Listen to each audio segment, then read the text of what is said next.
तमिलनाडु सरकार के मंत्री उदयनिधि की सनातन धर्म को लेकर की गई टिप्पणी के बाद विवाद खड़ा हो गया है। बीजेपी ने इस मुद्दे को उठाते हुए विपक्षी गठबंधन इंडिया पर निशाना साधा है और पूछा है कि कांग्रेस और टीएमसी जैसी पार्टियां बयान पर क्यों खामोश है। इस बीच पश्चिम बंगाल की मुख्यमंत्री और तृणमूल कांग्रेस की प्रमुख ममता बनर्जी ने प्रतिक्रिया दी है। ममता बनर्जी ने सोमवार को कहा, मैं तमिलनाडु की जनता सीएम एमके स्टैलिन का बहुत आदर करती हूँ।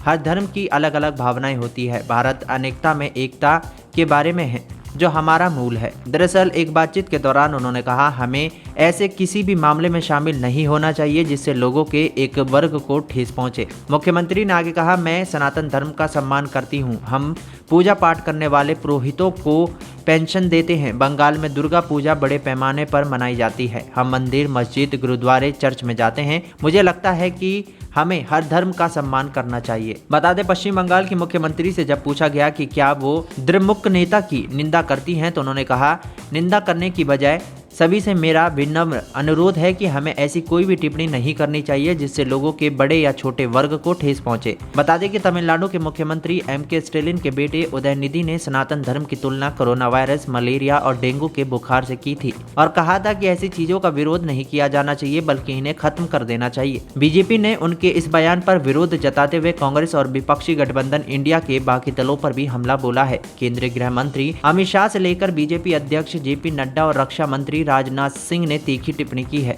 तो वहीं सीएम एमके स्टैलिन ने बयानों का जिक्र किए बगैर मोदी सरकार को निशाने पर लिया है। अपने पहले पॉडकास्ट में तमिलनाडु के मुख्यमंत्री ने सोमवार को भारतीय जनता पार्टी पर नफरत फैलाने का आरोप लगाया और इस बात पर जोर दिया कि देश को मणिपुर और हरियाणा में तब्दील न होने देने के लिए अगले आम चुनाव में इंडिया गठबंधन को जीतना ही होगा। तमिलनाडु के मुख्यमंत्री एमके स्टैलिन ने कहा, बीजेपी भारत की बुनियादी संरचना और एकता की भावना को नुकसान पहुंचाने की कोशिश कर रही है जिससे भारतीयों ने लंबे समय से संजोया है। नरेंद्र मोदी मॉडल, जो गुजरात मॉडल के बारे में झूठ बोलकर सत्ता में आया था, अब खत्म होने जा रहा है।